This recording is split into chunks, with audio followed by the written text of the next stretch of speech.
Hey Brian, what do you think it means to be globally competent? I don't know, Greg. I was going to ask you the same question when you asked me to do this interview.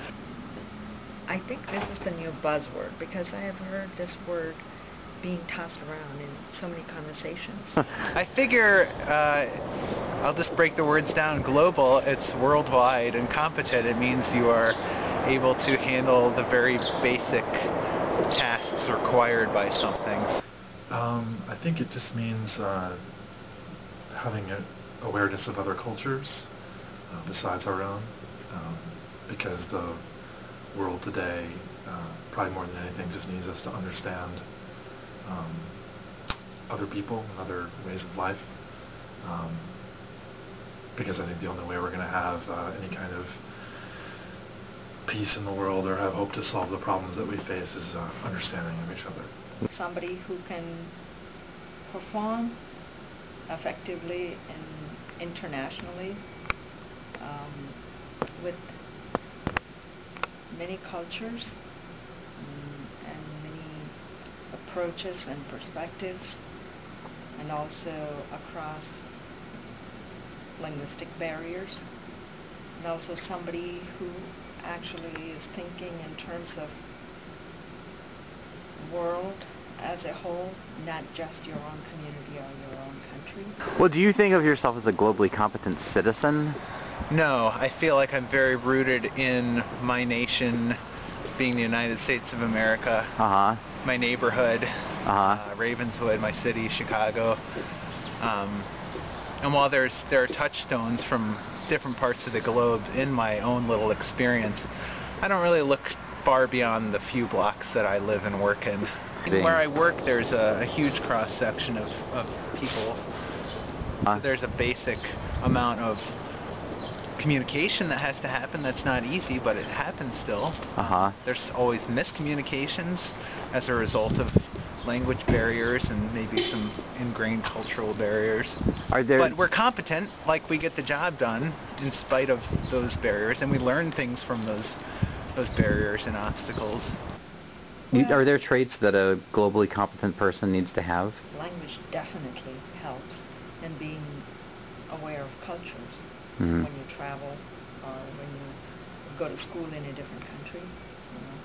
That would definitely set you up to be more open-minded and accepting. If a person wants to be more globally competent, is there such a thing? Is there a way that they can make themselves more globally competent? Definitely. The first step right there, them wanting to be globally competent, shows that they're open to learning new things and doing different things. People can learn to be globally competent? I think it's all about, for me, it's all about knowing what news sources to trust. What news sources? Yeah, because I think there are news sources that are better than others that seek to seek that understanding, that seek that understanding of other cultures.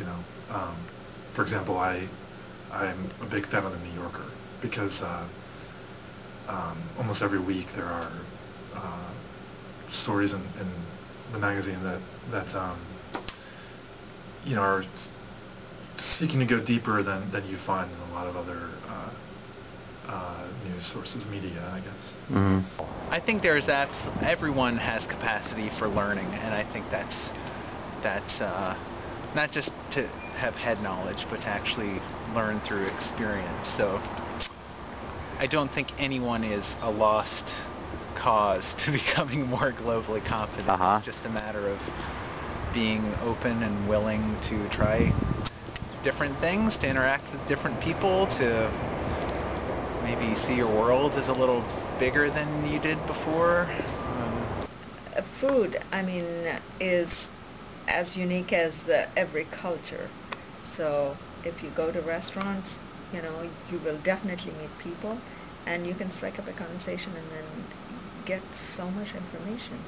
And also, it'll also open you up to new experiences. And a lot of people are afraid to try new foods, so that is a great first step. Do you consider yourself a globally competent person, I should ask? I guess I consider myself to be attempting to be, but I don't know if I would say I'm necessarily I don't really know. It always seems like there's something new to learn, so I don't know if I would say that I am. I don't know. So I'd like to be. People are different no matter where they're from, and so you always kind of have to learn ways of working with people. Yeah, I totally agree. I mean, and the fact is you can't get along with everyone, and I don't think global competence should be defined as everybody getting along from all backgrounds. I mean, that's utopian idealism. But if you had no patience or tolerance for the people that you worked with, would you? But you were daily exposed to them. Would you still be? You would need someone to help you. So you would not be globally competent if you hated everyone who was different from you. Of course not.